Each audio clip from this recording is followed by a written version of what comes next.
حضرت سیدنا عبد الملک بن عمیر رحمۃ اللہ تعالی علیہما فرماتے ہیں کہ مجھے حضرت سیدنا ربیع بن خراش رحمۃ اللہ تعالی علیہما نے بتایا، ہم 3 بھائی تھے اور ہم میں سب سے زیادہ عبادت گزار اور سب سے زیادہ روزہ رکھنے والا ہمارا منجھلا یعنی درمیانہ بھائی تھا۔ ایک مرتبہ میں اپنے دونوں بھائیوں کو چھوڑ کر ایک جنگل کی طرف نکل گیا۔ پھر جب میں واپس گھر پہنچا تو مجھے بتایا گیا کہ میرا وہی عبادت گزار بھائی مرض الموت میں مبتلا ہے۔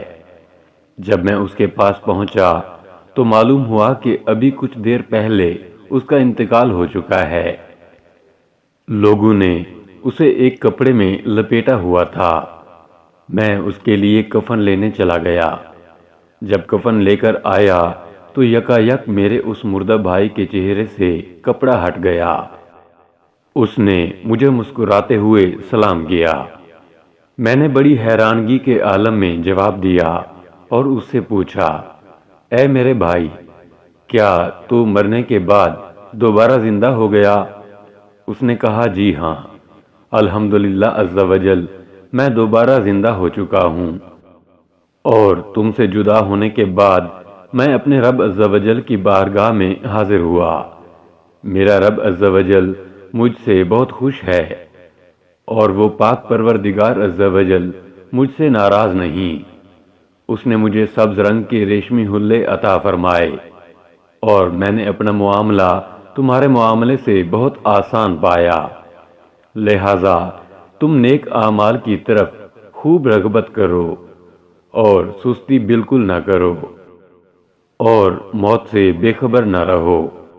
دنیا سے رخصت ہونے کے بعد الحمدللہ عز وجل میری ملاقات میری حسرتوں کے محور حضور نبی کریم رؤوف الرحیم صلی اللہ تعالی علیہ وآلہ وسلم سے ہوئی۔ انہوں نے کرم کرتے ہوئے ارشاد فرمایا، جب تک تم نہیں آؤ گے میں تمہاری قبر سے نہیں جاؤں گا، لہذا تم میری تجہیز و تکفین میں جلدی کرو اور بالکل دیر نہ کرو۔ قبر میں میری ملاقات حضور صلی اللہ تعالی علیہ وآلہ وسلم سے ہوگی۔ پھر اس کی آنکھیں بند ہو گئیں اور اس کی روح اس طرح آسانی سے اس کے بدن سے نکلی جیسے کوئی کنکر جب پانی میں ڈالا جاتا ہے تو آسانی سے تہہ میں اتر جاتا ہے۔ جب یہ واقعہ ام المومنین حضرت سیدتنا عائشہ صدیقہ رضی اللہ تعالیٰ عنہا کے سامنے بیان کیا گیا تو انہوں نے اس کی تصدیق فرمائی اور فرمایا، ہم یہ حدیث بیان کرتے تھے کہ اس امت میں ایک شخص ایسا ہوگا جو مرنے کے بعد بات کرے گا۔ حضرت سیدنا ربیع بن خراش رحمۃ اللہ تعالی علیہما فرماتے ہیں، میرا وہ بھائی سخت سردی کی راتوں میں بہت زیادہ قیام کرتا اور سخت گرمیوں کے دنوں میں ہم سے زیادہ روزے رکھتا تھا۔